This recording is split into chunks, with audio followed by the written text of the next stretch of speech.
La vie est un droit sacré, inviolable, attribué à chaque être humain. Ce droit a été érigé et protégé dans différents textes juridico-philosophiques afin de préserver la pérennité de l'humanité et que personne ne puisse prendre aléatoirement la vie de ses pairs. L'histoire a certes connu des violations de ce droit sacré, ce qui a conduit des hommes épris de paix et de justice à combattre certaines idéologies obscurantistes. L'article 3 de la Déclaration universelle des droits de l'homme expose « Tout individu a droit à la vie ». La Convention européenne des droits de l'homme stipule dans son titre 1 article 2 intitulé « Droit à la vie ». Le droit de toute personne à la vie est protégé par la loi.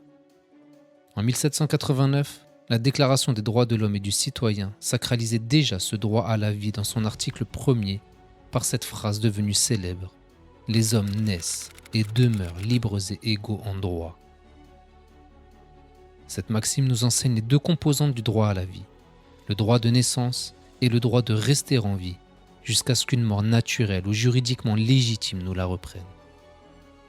Rester en vie est un droit qui nécessite des moyens de protection.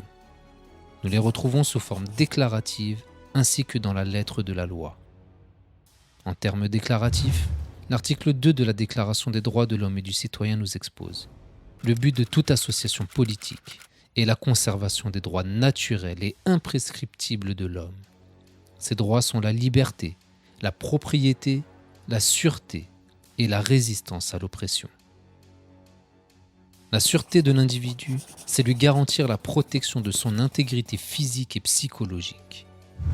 Par hiérarchie des normes, les articles du Code pénal garantissant ce droit à la sûreté et réprimant le fait de porter atteinte à la vie d'autrui sont nombreux. L'article 3 de la Déclaration universelle des droits de l'homme, dans son intégralité, stipule « Tout individu a droit à la vie, à la liberté et à la sûreté de sa personne ». L'article 4 de la Déclaration des droits de l'homme et du citoyen nous définit la liberté ainsi. La liberté consiste à pouvoir faire tout ce qui ne nuit pas à autrui. L'article 25 de la Déclaration universelle des droits de l'homme stipule en parlant de la personne « Elle a droit à la sécurité en cas de chômage, de maladie, d'invalidité, de veuvage, de vieillesse ou dans les autres cas de perte de ses moyens de subsistance par suite de circonstances indépendantes de sa volonté. » L'article 11 du préambule de la Constitution de 1946 mentionne en parlant de la République « Elle garantit à tous la protection de la santé ». Concernant cette protection de la santé, nous faisons face en ce moment à une grave situation sanitaire qui a coûté la vie à de nombreuses personnes suite à la pandémie du coronavirus. Le bilan mondial fait état de plus de 250 000 morts, dont plus de 26 000 en France, et environ 135 000 cas confirmés de personnes contaminées sur le territoire national. Nous tenons à présenter nos condoléances aux familles qui ont perdu des êtres chers et transmettre nos vœux de soutien à toutes les personnes encore touchées par ce virus. Aujourd'hui, beaucoup de questions se posent. La France aurait-elle dû gérer cette pandémie d'une autre manière ? Aurait-elle pu être plus efficace et limiter le nombre de morts ? L'État porte-t-il une responsabilité dans cette crise sanitaire ? Nous allons reprendre quelques éléments chronologiques de l'évolution de cette pandémie du Covid-19 depuis décembre 2019, puis nous les confronterons aux textes juridiques portant sur les obligations de l'État en matière de protection de ses citoyens. Depuis la mi-décembre 2019, des médecins chinois de la région de Wuhan en Chine diffusent des messages alarmistes sur des cas de pneumonie grave de cause inconnue. Rapidement, l'épidémie s'étend et les hôpitaux sont mis en quarantaine. Fin 2019, 266 cas d'infection avaient été détectés dans la seule région de Wuhan. Le 5 janvier 2020, les autorités chinoises déterminent la cause de cette épidémie comme étant le coronavirus. La ministre de la Santé affirme avoir envoyé un SMS au président de la République le 11 janvier 2020 pour l'alerter sur la situation. Cette information n'a pas été démentie depuis. Le 21 janvier 2020, malgré le nombre croissant de cas de coronavirus en Chine, les frontières aériennes ne sont toujours pas fermées entre Wuhan et Paris. Donc des messages de précaution à destination des voyageurs se rendant à Wuhan depuis Paris ou bien au retour de Wuhan sont d'ores et déjà diffusés dans les avions en ce qui concerne les vols directs, et des affiches ont été disposées à l'aéroport de Roissy. Nous ne fermons pas les frontières, non pas parce que nous ne saurions pas le faire, mais parce que ça n'aurait pas de sens. Le 23 janvier 2020, les frontières aériennes sont finalement fermées, mais toujours aucune mesure n'est mise en place hormis les affiches. Ce même jour, les 3 premiers cas de coronavirus sont recensés en Europe. Ils se trouvent en France. Le 27 janvier 2020, un inventaire des stocks de masques est réalisé.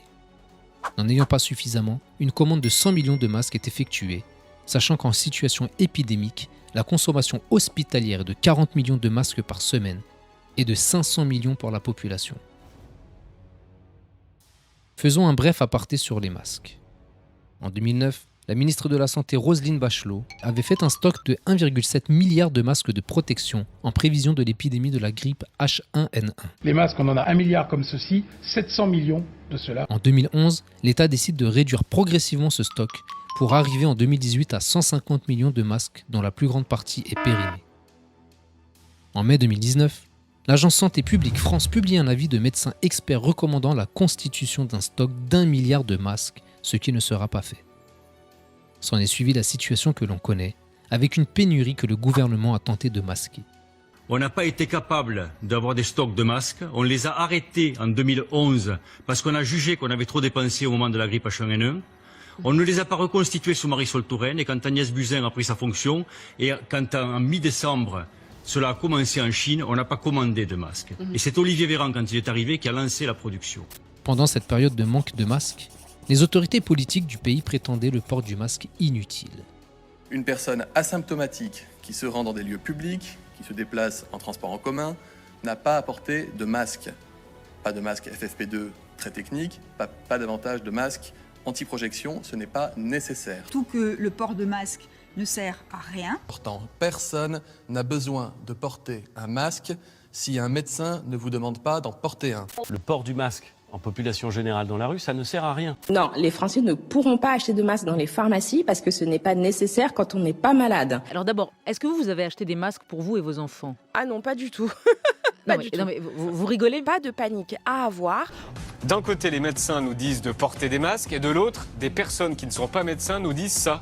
Le risque, c'est plutôt de mal porter et de porter de façon continue le masque. Si vous le tripotez toute la journée, le risque, c'est que surtout que vous vous contaminiez par les mains. Si le masque est mal utilisé parce que les mains ne sont pas propres, vous allez toucher votre masque, vous allez le contaminer et là, vous serez malade. Les masques n'ont aucun intérêt pour le grand public. Pour les personnes qui circulent non contaminées, il n'y a pas de sens à porter ce masque lors des déplacements autorisés. Pas tout simplement parce que vous en manquez. Non. Vous dites, bon, on va prioriser d'abord les soignants. C'est vraiment important de le dire, ça n'a aucun sens pour le grand public. Beaucoup d'Italiens avec des masques de protection, c'est le b.a.-ba de la protection.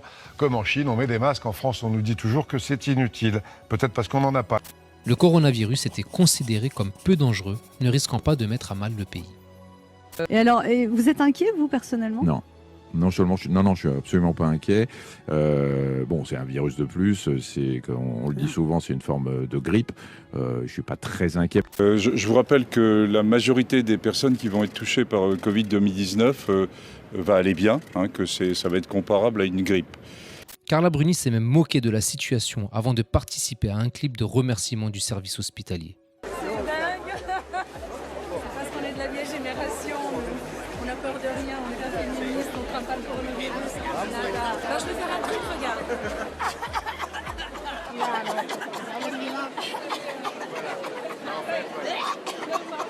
Pleurer encore, souffrir encore, mais tenir encore et chanter plus. Le 30 janvier 2020, la ministre de la Santé alerte le Premier ministre sur le fait que les élections municipales ne pourraient pas avoir lieu en mars 2020 à cause de la situation sanitaire. À cette période, la France était capable de réaliser quelques centaines de tests par jour. Le 8 février 2020, l'épidémie de Covid-19 a fait déjà 811 morts en Chine. Le 12 février, l'Agence Santé publique France reçoit 500 000 masques FFP2, soit une consommation hospitalière de 48 heures. Le 14 février 2020, le premier mort est recensé en France à l'hôpital Bichat.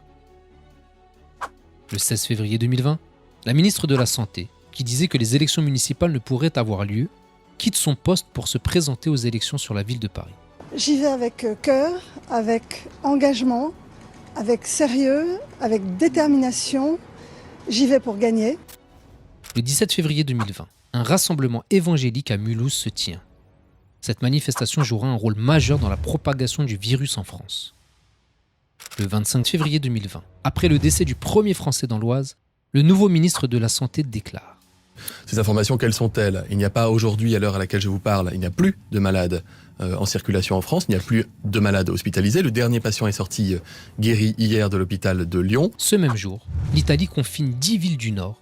La revue Science estime que le coronavirus semble impossible à arrêter.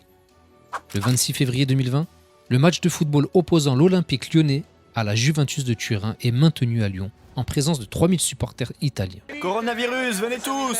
On est tous en train de tousser! Ce matin, les premiers supporters italiens arrivés à Lyon ironisent. Le ministre de la Santé avait déclaré la veille: pour les rassemblements humains, je pense au match qui va se jouer demain soir à Lyon, OL Juventus. En Ligue des Champions, il y a 3000 supporters qui sont attendus de la Juve. Ça, c'est un sujet d'inquiétude? C'est un sujet de vigilance, mais nous nous sommes posés ces questions-là. Faut-il arrêter les matchs? Faut-il fermer les universités? La réponse est non. Le 27 février 2020, le ministre de la Santé déclare à propos de la pénurie de masques, de tests et de gel hydroalcoolique: nous sommes depuis des semaines dans l'anticipation. Nous avons et nous garderons un temps d'avance. Le nombre de cas recensés augmente. À la fin du mois, les manifestations de plus de 5000 personnes en milieu fermé deviennent interdites. Les rassemblements de plus de 5000 personnes en milieu confiné seront annulés.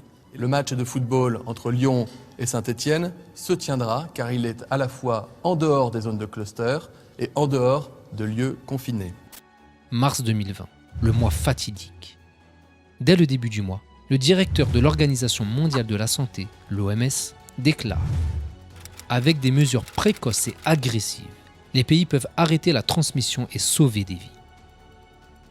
En Italie, les chiffres s'affolent, avec au 4 mars plus de 3000 cas d'infection. Le pays décide de la fermeture de ses écoles. Le jour même, la porte-parole du gouvernement déclare: il y aura sans doute un moment, comme l'épidémie malheureusement risque fortement d'arriver, on ne va pas fermer toutes les écoles de France, comme quand il y a une épidémie de grippe en France, on ne ferme pas toutes les écoles de France. Il ne faut pas ne pas aller voter parce qu'on a peur du coronavirus. Le 5 mars, le discours des responsables d'État commence à changer légèrement. Le président de la République déclare: il y a un moment, nous le savons tous et vous le savez infiniment mieux que moi, pour gérer une épidémie qui, de toute façon, est inexorable et essayer de protéger au mieux les plus fragiles. Malgré cette déclaration, il se rend le lendemain avec son épouse au théâtre, attestant que la vie continue. Le 9 mars 2020, l'Italie déclare le confinement total sur l'intégralité du territoire. Pendant ce temps, je me promène, j'ai le droit. J'ai le droit de me promener. Le lendemain, il disait: nous ne sommes qu'au début de cette épidémie. Nous avons anticipé, nous nous sommes préparés. Le 11 mars 2020, l'OMS considère l'épidémie de coronavirus comme une pandémie mondiale. Ce même jour, le ministre de la Santé déclare: les personnes malades, les personnes faisant l'objet d'une prescription médicale devront porter un masque chirurgical. Les personnels de santé qui pratiquent certains actes techniques très complexes, particuliers en milieu hospitalier, auront des équipements adaptés à ce niveau de risque. Par ailleurs, j'ai présidé hier la première réunion d'un comité scientifique qui éclairera toutes nos décisions, tant sur le plan médical, épidémiologique qu'éthique, et sera chargé de formuler des propositions sur différentes questions très importantes pour le quotidien des Français et pour la lutte contre l'extension du virus sur notre territoire. Le lendemain matin, le ministre de l'Éducation nationale déclare: nous n'avons jamais envisagé la fermeture totale des écoles. Le soir même, le président de la République prend la parole à travers une allocution télévisée officielle. Nous ne sommes qu'au début de cette épidémie. Et partout en Europe, elle s'accélère, elle s'intensifie. Dès lundi et jusqu'à nouvel ordre, les crèches, les écoles, les collèges, les lycées et les universités seront fermés. Et j'invite tous les Français à limiter leurs déplacements au strict nécessaire. Dans ce contexte, j'ai interrogé les scientifiques sur nos élections municipales, dont le premier tour se tiendra dans quelques jours. Il considère que rien ne s'oppose à ce que les Français, même les plus vulnérables, se rendent aux urnes. Le Conseil scientifique considère cette décision comme éminemment politique, ne pouvant lui être attribuée. Le 13 mars 2020, le quotidien Le Monde faisait sa une avec la vision étrangère qui pointe du doigt la gestion française du coronavirus. Le 14 mars 2020, la veille des élections, le Premier ministre annonce la fermeture jusqu'à nouvel ordre de tous les lieux publics non indispensables. En lien avec le Président de la République, j'ai donc décidé, jusqu'à nouvel ordre, la fermeture, à compter de ce soir minuit, de tous les lieux recevant du public non indispensables à la vie du pays. Malgré ce climat, le premier tour des élections municipales se déroule le 15 mars 2020, faisant déplacer 21 millions d'électeurs dans les bureaux de vote. Malgré les consignes de sécurité à respecter, beaucoup d'images sortent sur les réseaux sociaux sur lesquelles on peut remarquer l'absence de masques, le non-respect de la distanciation, l'absence de gants, etc. En font partie ces images du Premier ministre. Dans ce contexte, le taux d'abstention a dépassé les 55%, atteignant parfois plus de 83%. Beaucoup ont préféré, face à la pandémie, préserver leur santé au détriment de leurs devoirs citoyens. Ce même jour, plus de 5000 cas étaient recensés en France, dont 127 décès. Le 16 mars 2020, l'OMS envoie un message simple, celui de tester le plus grand nombre de personnes afin de lutter efficacement contre ce virus. La France était alors capable de tester 30 000 personnes de façon hebdomadaire contre 500 000 en Allemagne. Le soir à 20h, le président de la République reprend la parole et déclare : J'ai décidé de renforcer encore les mesures pour réduire nos déplacements et nos contacts au strict nécessaire. J'ai décidé que le second tour des élections municipales serait reporté. Nous sommes en guerre. En guerre sanitaire, certes. Nous ne luttons ni contre une armée, ni contre une autre nation. Mais l'ennemi est là, invisible, insaisissable, qui progresse. Et cela requiert notre mobilisation générale. Nous sommes en guerre. Nous sommes en guerre. Nous sommes en guerre. Nous leur devons des masques, du gel, tout le matériel nécessaire. Et nous y veillons et y veillerons. Le 19 mars 2020, le professeur Jean-François Delfraissy, président du Conseil scientifique Covid-19, reconnaît que la stratégie adoptée par le pouvoir est une stratégie par défaut, adaptée à la pénurie de moyens, masques, tests. Le manque de tests est un vrai problème, insiste-t-il. Ce même 19 mars 2020, le collectif C19, qui réunit plus de 600 médecins, porte plainte auprès de la Cour de justice de la République, CJR, contre Agnès Buzyn et Édouard Philippe, qui l'accusent de négligence coupable et de mensonges d'État. Certains de ces mensonges sont confirmés par des médecins. En parlant de mensonges, la porte-parole du gouvernement aurait déclaré en 2017 qu'elle assumait parfaitement de mentir pour protéger le président de la République. Le 20 mars 2020, la porte-parole du gouvernement déclare : C'est que les masques ne sont pas nécessaires pour tout le monde.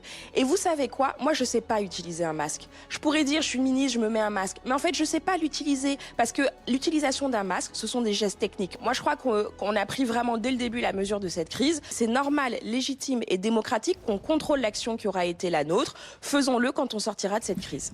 Ce même jour, le secrétaire d'État auprès du ministère de l'Intérieur déclare : Alors d'abord, effectivement que ces masques sont indispensables pour les personnels soignants, personne ne dit le contraire. Oui, mais ces masques donc, sont livrés très régulièrement et les personnels des EHPAD font partie des personnels cibles, mais au même titre que les personnels soignants dans les hôpitaux.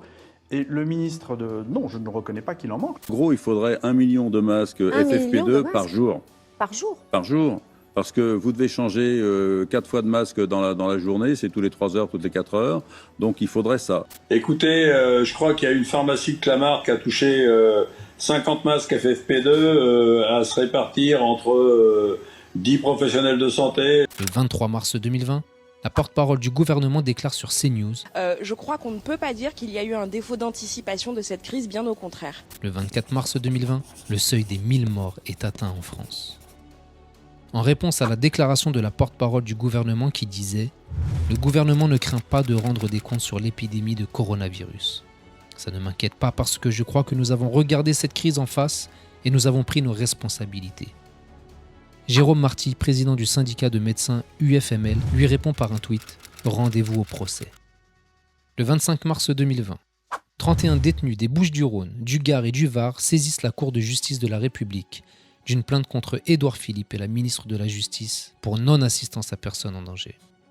Ce même jour, Pourquoi est-ce que le président de la République n'est pas muni d'un masque? Mais tout simplement parce qu'il n'y a pas besoin d'un masque dès lors qu'on respecte la distance de protection vis-à-vis des autres. Et donc vous avez vu au cours de ce compte-rendu du Conseil des ministres que nous étions, nous ministres avec le Premier ministre, à une distance de 1 mètre les uns des autres, de manière à avoir cette protection naturelle vis-à-vis des postillons quand on parle de la toux et des éternuements. On me dit que Emmanuel Macron arrive un instant, le voilà. Emmanuel Macron qui met un masque et qui arrive donc sur ce parking à Mulhouse, à côté de l'hôpital civil, l'hôpital de campagne militaire qui a été déployé en temps record, colonel Pellistrandi. Il n'y a pas de raison que le président de la République déroge aux prescriptions qui sont réalisées pour l'ensemble de la population française. Fin mars, les 3000 décès sont dépassés. En conférence de presse, le Premier ministre avec le ministre de la Santé et le directeur général de la Santé déclarent « Mais je ne laisserai personne dire qu'il y a eu du retard sur la prise de décision s'agissant du confinement. » Le 3 avril 2020, le masque, jusqu'ici inefficace et non indispensable selon les dires du gouvernement, devient l'objet de toutes les attentions. Sachez que l'Académie de médecine a déclaré ce soir qu'elle recommandait le port obligatoire du masque, même pour le grand public. On nous a pourtant largement répété qu'il ne servait pas à grand-chose si l'on n'était pas soi-même malade. Une version qui a arrangé tout le monde alors que les stocks étaient quasiment vides, mais qui est loin d'être partagée par tous les scientifiques de la planète. Cette même Académie recommande au grand public d'utiliser des masques alternatifs afin de ne pas priver le personnel soignant des masques médicaux traditionnels en pleine pénurie. Le directeur général de la Santé, Jérôme Salomon, déclare « Et donc si nous avons l'accès à des masques, nous encouragerons effectivement le grand public, s'il le souhaite, à porter des masques, en particulier ces masques alternatifs qui sont en cours de production. » Le 13 avril 2020, le président de la République annonce un plan de déconfinement à partir du 11 mai. C'est pour cela que le confinement le plus strict doit encore se poursuivre jusqu'au lundi 11 mai.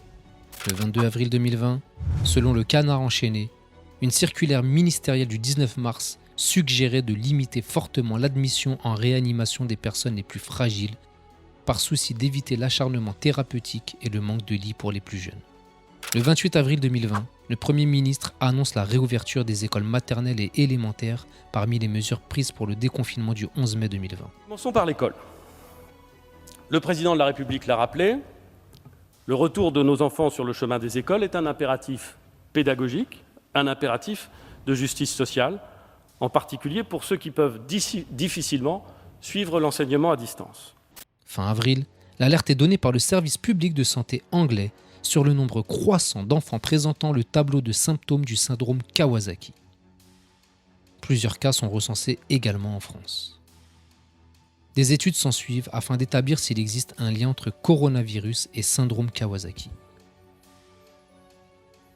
Intéressons-nous maintenant à la législation à laquelle pourrait être confronté le pouvoir exécutif pour sa gestion de crise sanitaire. La gestion de cette crise a en effet été orchestrée par le président de la République et son gouvernement. L'article 121-3 du Code pénal expose « Il n'y a point de crime ou de délit sans intention de le commettre. Toutefois, lorsque la loi le prévoit, il y a délit en cas de mise en danger délibérée de la personne d'autrui. Il y a également délit lorsque la loi le prévoit, en cas de faute d'imprudence, de négligence ou de manquement à une obligation de prudence ou de sécurité prévue par la loi ou le règlement, s'il est établi que l'auteur des faits n'a pas accompli les diligences normales compte tenu, le cas échéant, de la nature de ses missions ou de ses fonctions, de ses compétences, ainsi que du pouvoir et des moyens dont il disposait. Dans le cas prévu par l'alinéa qui précède, les personnes physiques qui n'ont pas causé directement le dommage, mais qui ont créé ou contribué à créer la situation qui a permis la réalisation du dommage ou qui n'ont pas pris les mesures permettant de l'éviter, sont responsables pénalement s'il est établi qu'elles ont, soit violer de façon manifestement délibérée une obligation particulière de prudence ou de sécurité prévue par la loi ou les règlements, soit commis une faute caractérisée et qui exposait autrui à un risque d'une particulière gravité qu'elle ne pouvait ignorer. L'État pouvait-il ignorer la dangerosité d'une exposition au coronavirus, sachant que l'épidémie a vu le jour en Chine bien avant d'arriver en France ? Différents spécialistes ont alerté les membres du gouvernement sur la dangerosité de ce virus. La ministre de la Santé elle-même a alerté sur les problématiques qu'allait engendrer cette pandémie. Pourquoi ne pas avoir pris la décision de fermer les frontières aériennes beaucoup plus tôt ? Pourquoi l'État n'a-t-il pas mis les contrôles systématiques en place dans les aéroports afin de détecter les cas positifs et leur éviter tout contact avec la population ? Un article du 2 mars 2020 s'inquiétait du manque de mesures prises dans les aéroports. À cette date, le bilan avait pourtant déjà dépassé les 3000 morts à travers le monde, dont 47 en Italie et déjà plusieurs en France. Au lieu de ça, la France avait mis en place de simples pancartes. Dans le même temps, d'un côté, des carabiniers portant un masque qui demandent aux Français souhaitant rentrer en Italie de faire demi-tour, et de l'autre, une frontière ouverte pour les Italiens qui circulent vers la France. 2 avions cargo qui transportaient 16 millions de masques destinés à la France sont actuellement bloqués à Shanghai. Et en cause, c'est l'annulation des 2 dernières liaisons du pont aérien entre la France et la Chine. Et pourquoi ? Parce que le pilote est testé positif. C'est-à-dire que c'est un pilote d'Air France. Nous avons envoyé un pilote français chercher des masques. Comme nous ne pouvons pas le tester, on ne sait pas s'il était positif ou pas. Il est arrivé en Chine où le test est obligatoire. Et il ne peut pas revenir parce que précisément il est positif. Mais enfin, je veux dire, on dirait un gag, pardonnez-moi. Pourquoi l'État n'a-t-il pas débloqué un seul test pour ce pilote qui aurait pu être détecté avant de partir et ainsi éviter ce camouflet ? N'est-ce pas imprudent ou faire preuve de négligence que de n'avoir pas pris immédiatement les mesures nécessaires pour contenir le virus ? Ces décisions auraient-elles contribué à créer la situation qui a permis la réalisation du dommage ayant exposé autrui à un risque d'une particulière gravité qu'elle ne pouvait ignorer ? Comment l'ignorer, alors que les exemples se faisaient de plus en plus nombreux à travers le monde ? La Chine, l'Iran, l'Italie, au moins 3 pays qui auraient dû leur servir d'exemple afin de prendre les mesures permettant d'éviter d'en arriver à cette situation. Aujourd'hui, nous sommes capables de comparer les effets du Covid-19 entre les pays ayant pris des mesures drastiques rapidement et ceux qui ont tardé à le faire. Le taux de mortalité de la grippe saisonnière est de 0,1%. Celui du coronavirus varie entre 0,5 et 5%. L'écart est simple à expliquer. Dans les pays ayant appliqué rapidement un confinement strict, comme la Corée du Sud, le taux de mortalité est sous les 1%. Dans les autres pays, comme l'Italie ou l'Iran, il varie entre 3 et 5%. Tarder à se confiner, c'est augmenter le nombre de morts de plusieurs milliers, voire dizaines de milliers. Voilà la réalité. Violente, brutale. Pourquoi avoir maintenu le match de football entre l'Olympique Lyonnais et la Juventus de Turin ? Le docteur Marcel Garrigou-Grandchamp, juriste de la Fédération des médecins de France, avait pourtant demandé son report. Selon lui, une explosion des cas de Covid-19 a touché le Rhône 2 semaines après la rencontre OL-Juventus. Il déclare « La France n'a pas su tirer les leçons de l'exemple italien », dénonce-t-il, faisant référence au match opposant Bergame à Valence du 19 février 2020 qui avait déclenché une explosion des cas de Covid-19. Il dit même avoir envoyé un mail au ministre de la Santé en ce sens. Un médecin immunologue italien considère que la tenue de ce match coïncide quelques jours plus tard avec le début de l'épidémie en Italie du Nord. Ce match sera qualifié de match zéro, le considérant comme la cause d'une propagation à grande échelle. Pourquoi donc ne pas avoir annulé ce match, même à la dernière minute ? L'intérêt financier aurait-il plus d'importance que la vie humaine ? Les membres du gouvernement pourront-ils dire qu'ils n'étaient pas au courant des risques ? Mais que risquent les membres du gouvernement du fait de ne pas avoir pris les mesures nécessaires pour empêcher ou contenir tout cela ? L'article 221-6 du Code pénal expose.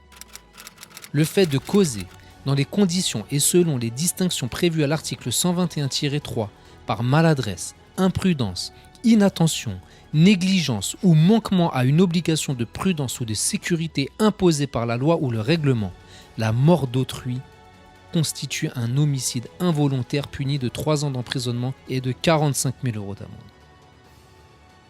En cas de violation manifestement délibérée d'une obligation particulière de prudence ou de sécurité imposée par la loi ou les règlements, les peines encourues sont portées à 5 ans d'emprisonnement et à 75 000 € d'amende. Pour ceux qui ont heureusement survécu à ce virus, mais qui auraient gardé des séquelles physiques, nous pouvons également mentionner l'article 223-1 du Code pénal qui expose: le fait d'exposer directement autrui à un risque immédiat de mort ou de blessure, de nature à entraîner une mutilation ou une infirmité permanente par la violation manifestement délibérée d'une obligation particulière de prudence ou de sécurité imposée par la loi ou le règlement est puni d'1 an d'emprisonnement et de 15 000 € d'amende.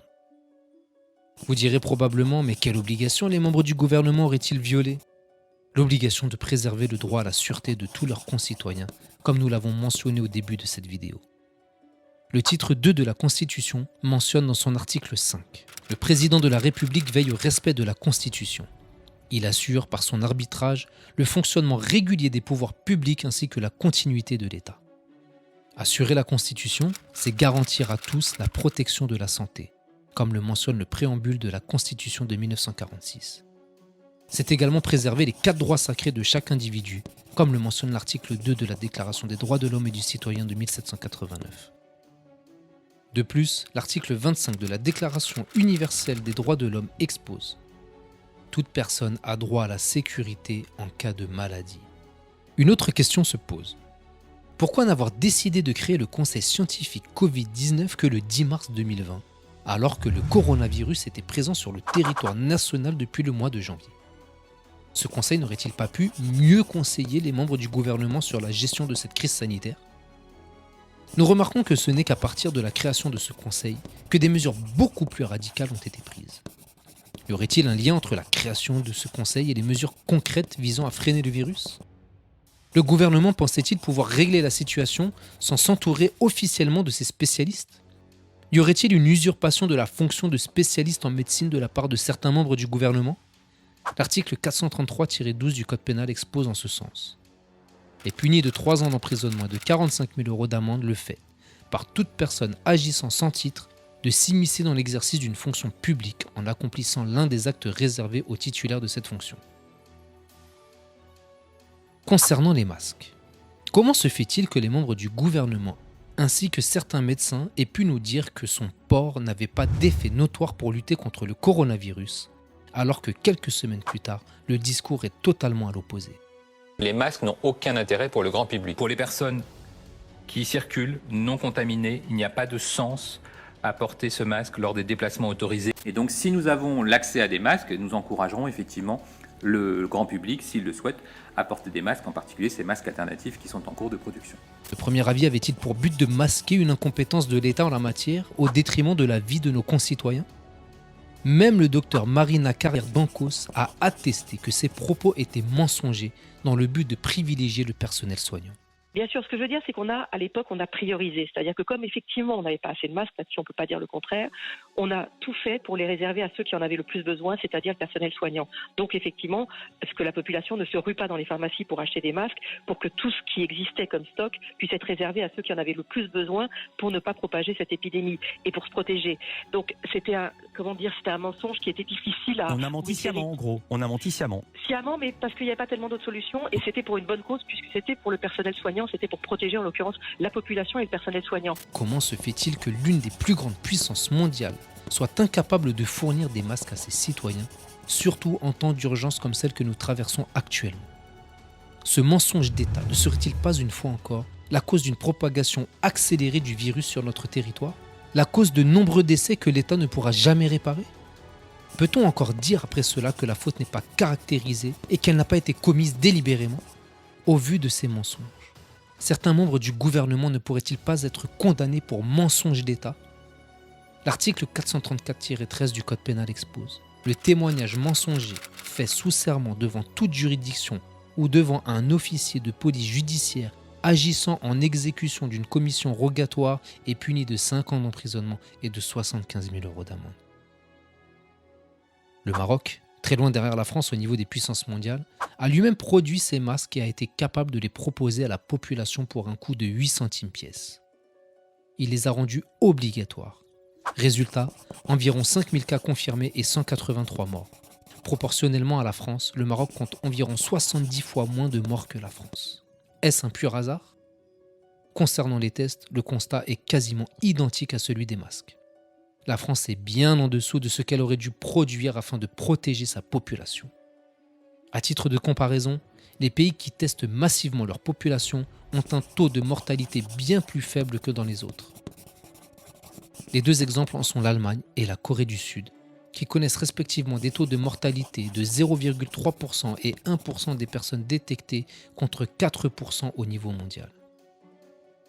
Pouvons-nous encore dire que la responsabilité du gouvernement et du président de la République ne souffre d'aucune contestation dans la gestion de cette pandémie ? Une autre question doit être posée.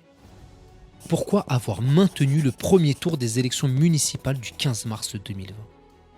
N'est-ce pas faire preuve de la plus grande irresponsabilité que d'inviter des millions de Français à se déplacer aux urnes ? N'est-ce pas mettre la vie en danger de nos concitoyens que de leur demander de tenir un bureau de vote toute la journée, exposés à leur contamination par des porteurs du virus ? Nous savions déjà que des porteurs sains pouvaient transmettre le virus en ne présentant aucun symptôme. À la suite de ces élections, de nombreux assesseurs, présidents de bureaux, simples votants ont été contaminés par ce virus. Certains en sont morts. Dans le monde médical, la décision de maintenir ce premier tour est incompréhensible sur le plan sanitaire. Le président de la République avait pourtant décidé le 12 mars de fermer l'ensemble des établissements scolaires, les crèches, de mettre en place le télétravail ainsi que le chômage partiel. Il était donc bien conscient de la gravité de la situation. Le président avait dit lors de cette même allocution : cette épidémie qui affecte tous les continents et frappe tous les pays européens est la plus grave crise sanitaire qu'ait connue la France depuis un siècle. La veille du scrutin, le stade 3 du plan Orsan avait été activé face au doublement de contamination en 72 heures. Le Premier ministre avait également annoncé la fermeture de tous les lieux publics non indispensables. Pourquoi donc maintenir les élections dans ce contexte de plus grave crise sanitaire depuis un siècle ? Le président de la République aurait-il perdu la raison ? Pourquoi fermer tous les lieux publics non indispensables et en rouvrir spécifiquement pour les élections ? Les Français n'auraient-ils pas pu attendre quelques mois supplémentaires avant de renouveler leurs conseillers municipaux ? À moins que le gouvernement ait voulu envoyer les Français à l'abattoir. Ou les envoyer au front de guerre sans protection ni armes en conséquence. Car le lendemain, le président de la République déclarera « Nous sommes en guerre ».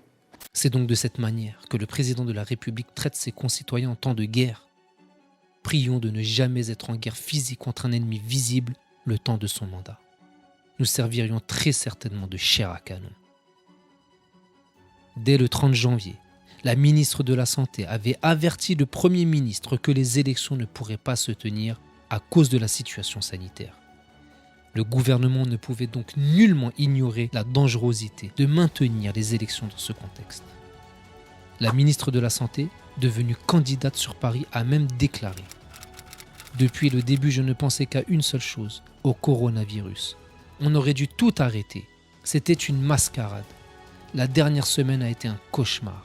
J'avais peur à chaque meeting. » De plus, le gouvernement savait à travers le rassemblement évangélique de Mulhouse que concentrer de nombreuses personnes en un même endroit était source de propagation du virus.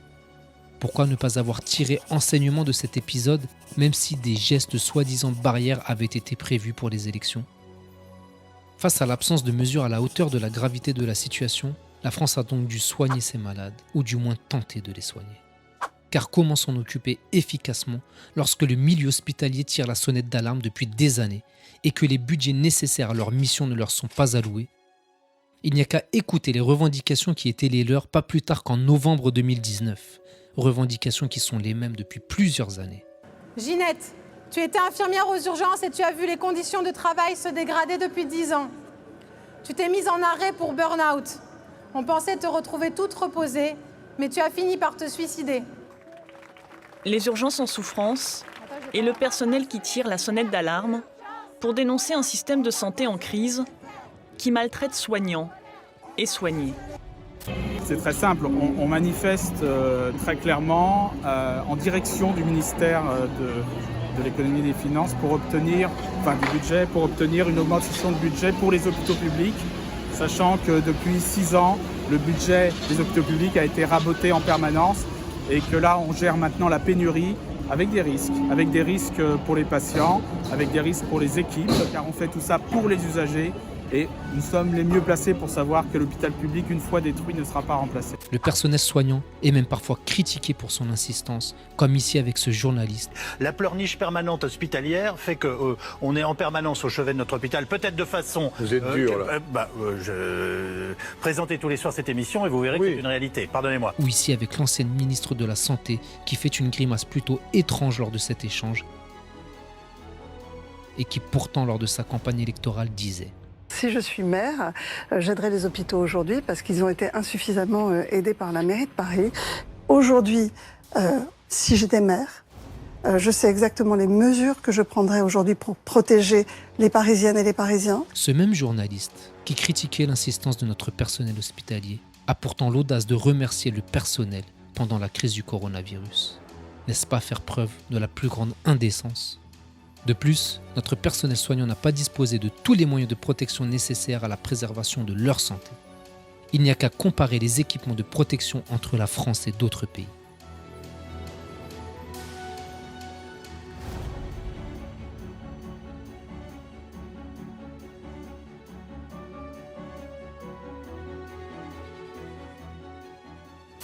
Bon ben voilà, les nouvelles blouses qui se déchirent, c'est normal. Voilà. Voilà. Sortie du sachet. Sortie du sachet. Et voilà. Voilà. Allez. Je vais prélever. Salut. Sur des prélèvements de Covid. Je viens de recevoir vos merveilleux masques FFP2 qui normalement datent de Madame Bachelot du temps de la grippe. Comme vous pouvez le constater, ils sont moisis, c'est merveilleux. Je suis infirmier libéral sur Canet-en-Roussillon. Nous avons reçu il y a 2 jours les masques FFP2 qu'on attendait. Donc je vous présente. Donc ils sont périmés de 2001. Hein. Et on va regarder. Et sans frotter fort, hein. Ça part tout seul. Et ça, vous le respirez après, messieurs, dames.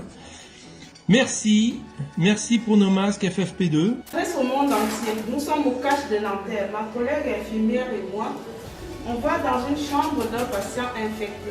On n'a pas de matériel, on est obligé d'adapter. Pas assez de bras et pas assez de matériel selon elle. Aucun stock de blouses imperméables par exemple. Là, je mets ça en plus pour protéger des projections pendant le soin. C'est un peu du bricolage, oui.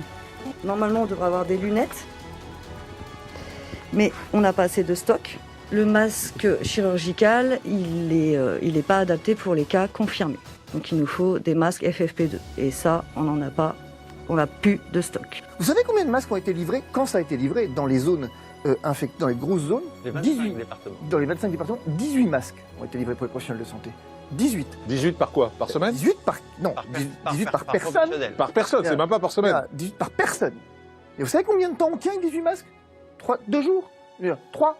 Allez, 4 jours. Donc, en gros, il faudrait 1 million de masques FFP2 par jour. Par jour? Par jour. Parce que vous devez changer 4 fois de masque dans la journée, c'est tous les 3 heures, toutes les 4 heures. Donc il faudrait ça. Chadi, est-ce qu'au moins vous avez des masques maintenant? Ah non. On a un masque par jour. Un masque par jour, sachant que normalement on est censé les changer toutes les 3 heures pour vous. C'est ça, c'est absolument intolérable. Tous les jours, on nous dit, vous allez avoir des nouveaux masques, on en a un par jour, ce qui est absolument intolérable. Actuellement, on est totalement démunis, il faut quand même le dire, il faut qu'il y en ait un qui se lève et qui le dise. On n'a pas de masque, on n'a pas de moyens de protection. On n'a rien, on veut même pas tester les soignants libéraux. Quand un soignant libéral qui a les symptômes de la maladie demande d'être testé, l'ARS le refuse. La France n'avait-elle pourtant pas une fois encore un exemple avec l'Italie qui annonçait déjà ne plus être en mesure de suivre le rythme face à cette catastrophe? Nous sommes à la limite de nos forces, aussi bien physiques que mentales. Aidez-nous, les hôpitaux sont saturés. Nous ne pouvons plus soigner tout le monde. Certaines infirmières ont même été priées de quitter leur logement par leurs propriétaires ou leurs voisins pendant cette période, afin de ne pas contaminer le reste des habitants de l'immeuble. C'est là où c'est monté crescendo, où elle m'a dit qu'en fait elle n'en avait rien à faire, qu'elle voulait qu'on parte, que quoi qu'il en soit, on pouvait attraper le virus, c'était pas son problème, tant qu'elle, elle était toute seule. Si aujourd'hui je témoigne, c'est pour pas que ça se reproduise auprès de toutes les personnes qui sont sur le front, que ce soit les soignants, que ce soit tout le monde, hein, les éboueurs, tout le monde. Je comprends pas en fait qu'on stigmatise autant les soignants. Le président de la République a reconnu le vendredi 15 mai 2020, lors d'une visite à la Salpêtrière, que l'ampleur de la stratégie concernant la réforme du milieu hospitalier n'était pas suffisante. Il a fait un mea culpa, il a reconnu une erreur. J'étais convaincue qu'on était en train de changer les choses. C'est très cruel pour moi-même de dire ça, mais l'ampleur de notre stratégie n'était pas suffisante, a reconnu le chef de l'État. Est-ce une manière d'avouer sa faute ? Si oui, elle ne sera pas à moitié pardonnée, mais elle doit être pleinement condamnée. Assurer la continuité du service public, c'est donc assurer les soins dus à toute personne qui en a la nécessité. Dans le cas contraire, des personnes ne peuvent pas être soignées correctement. Et c'est ce qui s'est passé en France pendant la pandémie du coronavirus, pendant laquelle des personnes du service hospitalier ont dû sélectionner les patients en fonction de leur taux de chance de survie. On ne peut plus proposer tous les soins à tous les patients. On doit choisir qui a le plus de chances du coup de se rétablir par la suite. De toute façon, les coraux, maintenant, jusqu'à plus de 70 ans, c'est 70. Une circulaire ministérielle aurait même été distribuée pour limiter le nombre de patients dits à risque en réanimation afin de pallier au manque de lits pour les plus jeunes. Des personnes décédées auraient-elles pu être sauvées si elles n'avaient pas dû être laissées de côté au profit d'autres considérés comme moins vulnérables ?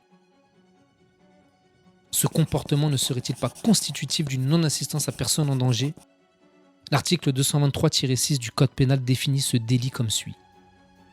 Quiconque pouvant empêcher par son action immédiate, sans risque pour lui ou pour les tiers, soit un crime, soit un délit contre l'intégrité corporelle de la personne, s'abstient volontairement de le faire, est puni de 5 ans d'emprisonnement et de 75 000 € d'amende. Sera puni des mêmes peines quiconque s'abstient volontairement de porter à une personne en péril l'assistance que, sans risque pour lui ou pour les tiers, il pouvait lui prêter soit par son action personnelle, soit en provoquant un secours. Si des instructions d'offrir la mort volontairement à certains patients pour en sauver d'autres ont été données, ne nous rapprochons-nous pas de la définition du meurtre ? L'article 221-1 du Code pénal expose. Le fait de donner volontairement la mort à autrui constitue un meurtre. Il est puni de 30 ans de réclusion criminelle. Aurions donc nous affaire à des criminels ? Comme le président de la République a estimé que la France était en guerre contre le coronavirus, pourrions-nous requalifier ces faits en crimes de guerre ? L'article 461-1 du Code pénal expose. Constituent des crimes ou des délits de guerre les infractions définies par le présent livre commises lors d'un conflit armé international ou non international et en relation avec ce conflit, en violation des lois et coutumes de la guerre ou des conventions internationales applicables aux conflits armés, à l'encontre des personnes ou des biens visés aux articles 461-2 à 461-31. Nous sommes aujourd'hui en conflit non international, armé de masques, de tests, de solutions hydroalcooliques, etc. Et si l'on considère que l'intelligence est une arme et que les citoyens luttent de façon acharnée contre le Covid-19 avec toute leur intelligence, effectivement, le président de la République a raison de dire que nous sommes en guerre. Donc, crime de guerre ou pas crime de guerre ? En employant le terme guerre, le président de la République souhaitait-il déjà faire comprendre à la nation qu'il allait devoir, comme sur un champ de bataille, choisir qui sauver en fonction des chances de survie et se débarrasser des plus fragiles ? Souhaitait-il déjà annoncer à son peuple que la situation allait être bien plus grave que ce que le gouvernement ne laissait l'imaginer jusqu'alors ?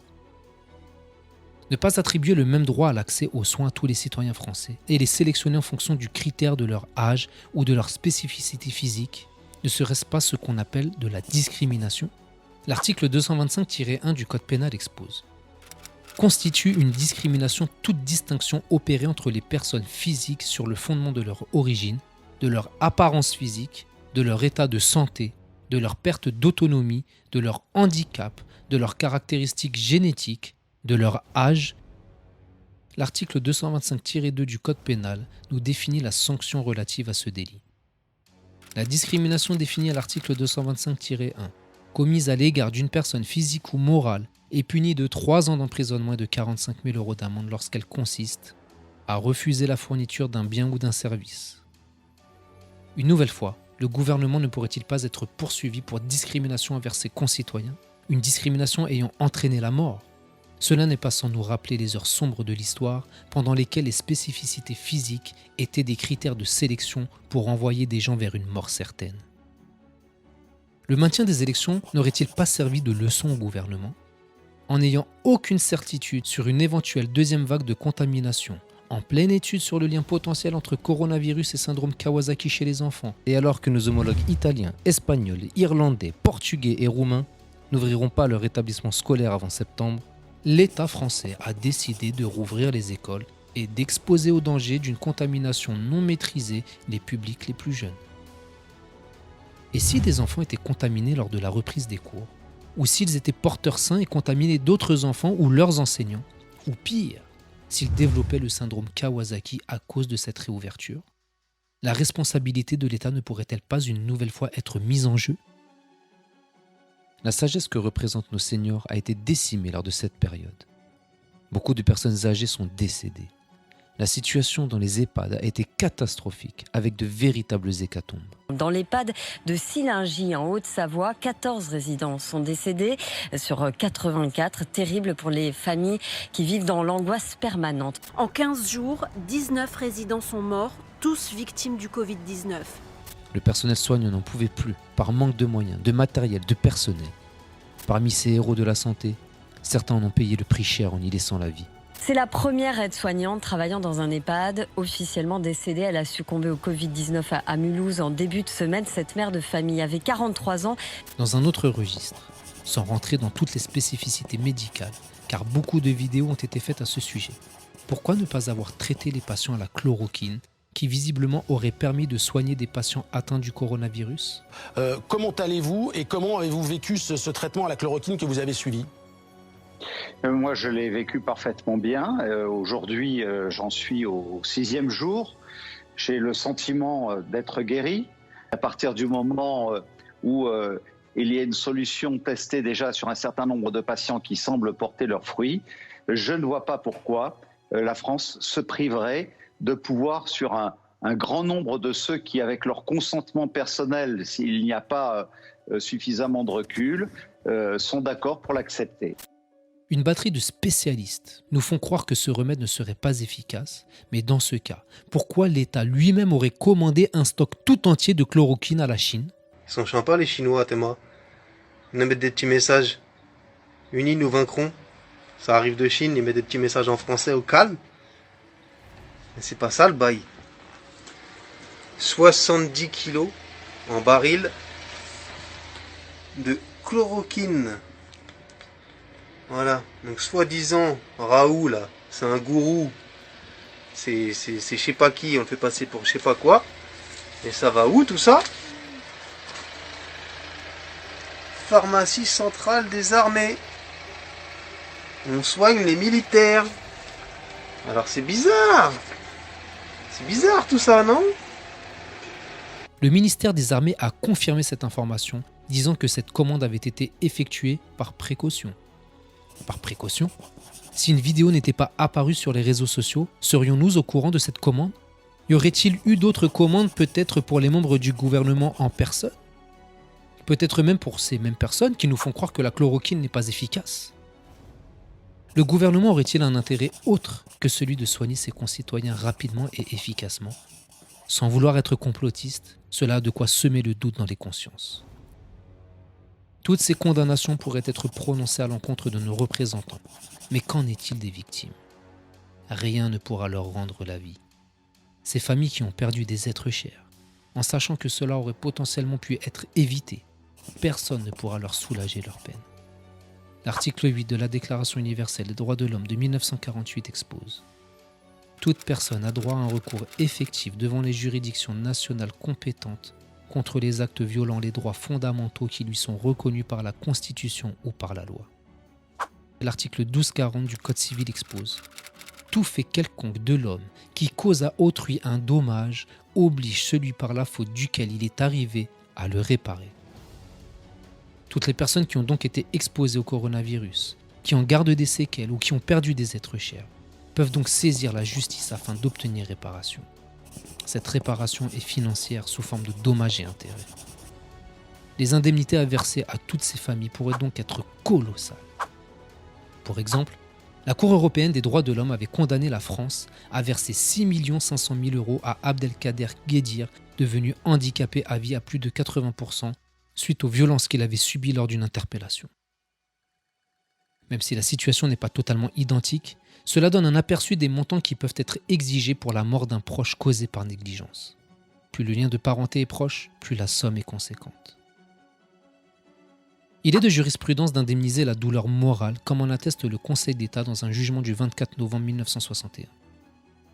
Considérant que s'il n'est pas établi, ni même allégué, que le décès du sieur Y. Paul ait causé au sieur le tisserand X un dommage matériel ou ait entraîné des troubles dans ses conditions d'existence, la douleur morale qui est résultée pour ce dernier de la disparition prématurée de son fils est par elle-même génératrice d'un préjudice indemnisable, qu'il sera fait une exacte appréciation des circonstances de l'affaire en allouant de ce chef au sieur le tisserand X une indemnité de etc. La réparation est toujours proportionnelle à l'importance de la douleur causée par le préjudice subi. Certains se poseront la question, pourquoi dire tout cela alors que le président de la République est jugé irresponsable le temps de son mandat ? Nous répondrons qu'il l'est uniquement le temps de son mandat et qu'en cas de dépôt de plainte à son encontre, il sera jugé si la justice décide de le poursuivre après que son immunité présidentielle soit levée, soit 1 mois après la fin de son mandat. Un dépôt de plainte actuel permet également de suspendre le délai de prescription. De plus, mettre en exergue ces éléments permettrait aux parlementaires, si leur conscience du devoir le juge opportun, de réunir la haute cour en vue de demander la destitution du président de la République. Auront-ils le courage de le faire ? Cela est une autre question. En effet, l'article 68 de la Constitution expose : le président de la République ne peut être destitué qu'en cas de manquement à ses devoirs manifestement incompatibles avec l'exercice de son mandat.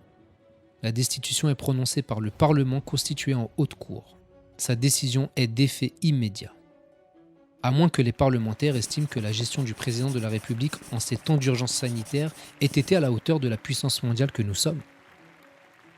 Comme nous l'avons vu, le droit à la liberté, c'est pouvoir faire tout ce qui ne nuit pas à autrui. Le président de la République n'aurait-il pas enfreint ce droit à la liberté en prenant des décisions qui ont nui aux citoyens du sol français ? N'aurait-il pas également bafoué la devise de notre République, liberté, égalité, fraternité ? L'article 1er de la Déclaration universelle des droits de l'homme expose : tous les êtres humains naissent libres et égaux en dignité et en droit. Ils sont doués de raison et de conscience et doivent agir les uns envers les autres dans un esprit de fraternité. Où est la fraternité lorsqu'on agit de la sorte avec ses concitoyens ? Devoir sélectionner les malades, maintenir des élections en période de crise sanitaire, ne pas fournir de masques ni de tests, rouvrir les écoles, etc. Les éléments ne seraient donc-ils pas assez nombreux pour destituer le président de la République ? Concernant les membres du gouvernement, le titre 10, article 68-1 de la Constitution expose : les membres du gouvernement sont pénalement responsables des actes accomplis dans l'exercice de leurs fonctions et qualifiés crimes ou délits au moment où ils ont été commis. Ils sont jugés par la Cour de justice de la République. Les personnes qui souhaiteraient donc engager la responsabilité de certains membres du gouvernement peuvent dès maintenant saisir la Cour de justice de la République. Étrangement, aucun recours n'est possible en cas de classement sans suite de la part de la commission des requêtes. Autre point qui soulève l'incompréhension, l'impossibilité de se constituer partie civile dans ce type de procédure, ce qui va à l'encontre de l'article 8 de la Déclaration universelle des droits de l'homme. Depuis sa création en 1993, la CJR a reçu 1455 plaintes de particuliers, dont 42 seulement ont fait l'objet d'une transmission au ministère public aux fins de saisine de la commission d'instruction. Seules 8 personnes ont été jugées, 3 ont été relaxées, 3 condamnées à des peines de sursis et 2 ont été déclarés coupables mais dispensés de peine. Emmanuel Macron avait pourtant émis la volonté de supprimer cette Cour de justice de la République afin que les ministres redeviennent justiciables selon le droit commun. Les ministres eux-mêmes doivent devenir comptables des actes accomplis dans leurs fonctions ordinaires. C'est pour cette raison que je souhaite la suppression de la Cour de justice de la République. Pourtant, cela n'a toujours pas été fait et la CJR existe toujours bel et bien. Ne sommes-nous pas face à une anomalie républicaine ? De plus, nous apprenons que le Sénat a fait voter un amendement dont l'objet est de dégager la responsabilité de nos décisionnaires en ces temps de crise sanitaire. L'amendement précise : nul ne peut voir sa responsabilité pénale engagée du fait d'avoir, pendant la durée de l'état d'urgence sanitaire face à l'épidémie de Covid-19, soit exposé autrui à un risque de contamination par le coronavirus, soit causé ou contribué à causer une telle contamination. S'ensuit quelques exceptions. Ce document émane d'un projet de loi. Un projet de loi est un texte visant à devenir une loi proposée par le gouvernement, à l'inverse d'une proposition de loi qui, elle, est proposée par l'une des deux chambres du Parlement. Nous voyons donc que le gouvernement tente de se protéger lui-même des erreurs qu'il aurait commises lors de cette période d'urgence sanitaire. Néanmoins, cette protection n'est attribuée que pendant la période d'urgence sanitaire, soit à partir du 23 mars 2020. Nous comprenons un peu mieux la prolongation de cet état d'urgence sanitaire. Mais leurs fautes ont été commises avant le 23 mars, ce qui les rendrait donc pénalement responsables. Pour ceux qui pensent que cette crise a été gérée de manière amateur, en voici peut-être l'explication. Si les professionnels ce sont ceux qu'on a virés il y a 2 ans et demi et que les amateurs c'est vous, alors soyez fiers d'être des amateurs. Comme l'ont dit élus et membres du gouvernement. Le temps, en tout cas, n'est pas aujourd'hui à assigner les responsabilités. Que d'abord on gère la crise et ensuite le temps des jugements arrivera, j'ai aucun doute. Voici donc venu le temps de rendre des comptes. Cette vidéo intervient après que nous-mêmes, bâtisseurs d'égalité, ayons participé à de nombreuses actions en soutien à la population. Certains ont participé à des actions humanitaires pour aider des familles en situation de grande précarité sociale. D'autres ont fait du soutien scolaire pour aider les enfants à ne pas décrocher scolairement. Les actions ont été très nombreuses. Mais aujourd'hui, l'heure des comptes arrive et cette vidéo a pour but d'encadrer cette volonté de révolte par une volonté de justice. Les différents articles de loi cités dans cette vidéo permettront à nos concitoyens de pouvoir saisir la justice conformément aux préjudices qu'ils auraient subis. Mais qu'adviendra-t-il si la justice n'est pas rendue au peuple français ? Seul le peuple apportera la réponse. Mais s'il se sent victime d'oppression, qu'il sache que l'article 2 de la Déclaration des droits de l'homme et du citoyen de 1789 place la résistance à l'oppression comme l'un des 4 droits sacrés de l'homme qui doit être garanti en permanence. Que le peuple résiste donc à l'oppression, d'où qu'elle vienne. Ils savent très bien qu'à l'issue de cette crise, il y aura des procès judiciaires. Et là, ce ne sera plus du tout la même chose. Et quand ils auront à répondre, quand il y aura des saisies de mails faits par la justice pour savoir quels étaient les échanges, par exemple, entre pour vous, comme il y a eu le sang contaminé, exactement. Il y aura ce type de procès-là. Exactement. Ce sera exactement la même chose. Et moi, il y a même des ministres qui me disent on s'attend à un Nuremberg du coronavirus. Alors, le terme est un peu excessif, mais ils s'attendent exactement à ça. Et d'ailleurs, il y a quelque chose un petit détail, moi, que j'ai trouvé intéressant. J'appelais des préfets pour faire une enquête la semaine dernière justement pour savoir comment ça se passait dans les départements et les régions et il me disait, et ça m'a beaucoup étonné, il me disait que de plus en plus de communication se faisait à l'oral ou alors par WhatsApp précisément pour laisser moins de traces écrites. Eh bien, si vous voulez ça, je trouve que c'est un révélateur intéressant de la prise de conscience au plus haut niveau de l'État, des enquêtes judiciaires, des grands procès qui vont s'ouvrir et à l'issue de ces procès, il y aura des responsables qui seront désignés et à mon avis ce sera très dur. Que les ministres, quand ils ne savent pas se taisent, c'est mieux. C'est mieux de se taire quand on ne sait pas plutôt que d'inventer une réponse. Si le peuple rêve d'une évolution, qu'il fasse la révolution.